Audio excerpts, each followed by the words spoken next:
94.9 FM Oluoha, the flow of Gauteng State. My name is Ginika, Oluoha. The headlines. Federal government dismisses fears of travelers over Boeing 737 aircraft. Deaths from Lassa fever outbreak hits 93 in Nigeria. Abducted INEC staff rescued in Abia State. And on the foreign scene, UK Prime Minister to convince members of Parliament to back Brexit deal. Details shortly. Now the news in full. The federal government says there's no cause for worry by air travelers in the country regarding the Boeing 737 MAX 8 aircraft, which according to it is not in Nigeria's aviation register. The Minister of State for Aviation, Hardik Serika, gave the assurance following the unfortunate crash of Ethiopian airline on Sunday, which killed the 157 people on board, while acknowledging that any accident anywhere is a tragedy to the global aviation industry. The minister said the Nigerian Civil Aviation Authority has issued the necessary advisory as it relates to the country. The Nigerian Center for Disease Control says death arising from the last outbreak of Lassa fever in Nigeria hits 93. Addressing newsmen, the Director General, Nigeria Center for Disease Control, Chike Ihekwazu, insists that the center will scale up contact tracing and treatment to prevent the spread of the disease in the country. So far, we've had 420 confirmed cases and 93 deaths. If you go to the next slide, I'd like you to study this slide a little bit just to understand the numbers. When you hear about 420 cases, you have to remember the numbers. 4,000 contacts have been followed up for 21 days each, just to make sure that we support them, their psychosocial needs, we prevent onward transmission, and we detect cases like has just been mentioned. The Ogun State Governor, Ibikunle Amosu, believes that irrespective of the outcome of the election, his administration must complete all ongoing projects in the state. Speaking after inspecting some projects in the state, Amosu vowed to keep working for the people of the state until the end of his tenure. I have been in politics since 2000 now. So when things like this happen, you have to just move on. Because the job is there to be done, eyes on the ball. You don't lose focus, no distraction. I've mentioned it. And I tell people that whatever the outcome, by Monday I'm back, I'm doing my work. Indeed, we are going to be working flat out, day and night. Because those projects must be finished. Even some of our roads will be finished. I mentioned even some of our bridges that will be ready before we go. I think there are about 5. It is only one that we think we'll struggle with. The European Union Observation Mission to Nigeria says soldiers barred them from monitoring elections in Rivers State. Addressing journalists, the chief observer, Maria Arena, noted that they came to Nigeria on the invitation of INEC to monitor the elections and make recommendations, but faulted the exercise as it was characterized by intimidation and massive rigging. The candidate of the People's Democratic Party, PDP, in the Imo State governorship election, Emeka Ihedioha, has emerged governor-elect of the state. Ihedioha was declared the winner by the returning officer for the election, Professor Francis Obonaya Otunta, bringing to a conclusion a dramatic collation process, which also witnessed the arrest of 2 electoral officers for allegedly tampering with results. Ararume Ifeanyi Godwin, male, APGA 114676. 114,676 votes. Ihedioha Emeka, male, PDP 273404. 273,404 votes. Ihedioha Emeka of PDP, having satisfied the requirements of the law and scored the highest number of votes, is hereby declared winner and is returned elected. In his acceptance speech, Ihedioha praised the resolve of Imo electorate to protect their votes and pledged to change the status of the state. I'll put Imo back to life. I'll get Imo working again.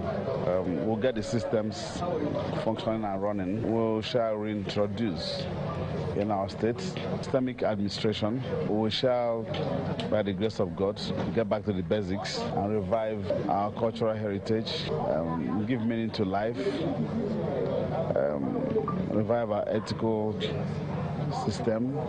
Now for me, Imo is one state and will be one state. Under my watch, we'll try and unite Imo or reunite Imo. We used to be one state and we'll have to get back to one state. Meanwhile, the Action Alliance governorship candidate in Imo State, Uche Nwosu, has rejected the outcome of the election, which saw the PDP candidate, Emeka Ihedioha, emerging the winner. Addressing a newsman in Uwere, Nwosu said the outcome of the exercise did not reflect the wishes of the people. The result is totally unacceptable, and the proclamation by the returning officer, the Vice Chancellor of Umudike, is totally unacceptable. The reason being that the candidate of our PDP, who was declared winner, was not able to make 2/3 of the entire vote or the entire local government in Imo State. The Christian Council of Nigeria is commending the Independent National Electoral Commission, INEC, on the successful conduct of elections in Nigeria. The council leadership, while addressing press in Abuja, noted that the electoral materials arrived various polling stations on time and appealed to the aggrieved losers to seek legal redress.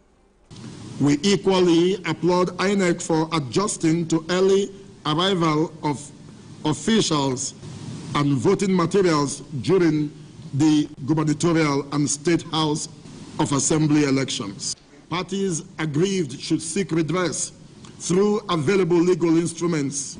The council calls on stakeholders not satisfied with the 2019 general elections to explore the established legal channels to seek redress. And in Abia State, the Nigerian Army has rescued an INEC staff abducted by hoodlums at the Ohafia Technical College in Ana village in Abia State during the March 9th governorship and House of Assembly election. The acting director, Army Public Relations, Seger Musa, who confirmed this to newsmen, said despite pockets of crisis witnessed in few states, the election was conducted in a secure and peaceful atmosphere. He revealed that security agencies also arrested suspected ballot box snatchers across the country. News now on Flow 94.9 FM continues shortly with business, foreign, and sports news. Stay with us.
Now straight to business.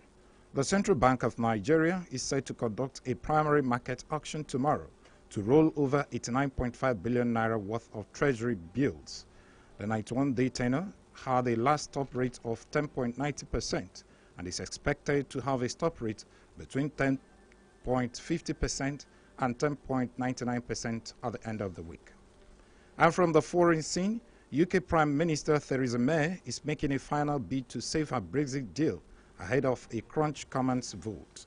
Battling a sore throat after late-night talks with the EU, the Prime Minister urged members of the Parliament to back her improved deal or risk no Brexit at all.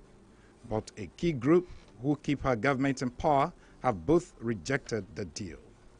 And in sports, Nigerian midfielder Ginika will face a late fitness test ahead of Stoke City's English Championship clash against Derby County at the Prime Park tomorrow. Etebo missed the Porter 0-0 draw against Queen's Park Rangers at the Loftus Road last Saturday as a result of groin injury. You're listening to News Now on Flu 94.9 FM Oluoha. Just before we go, let's take another look at our headlines. Federal government dismisses fears of travelers over Boeing 737 aircraft. Deaths from Lassa fever outbreak hit 93 in Nigeria. Abducted INEC staff rescued in Abia State. And on the foreign scene, UK Prime Minister to convince members of Parliament to back Brexit deal. Thanks for being with us.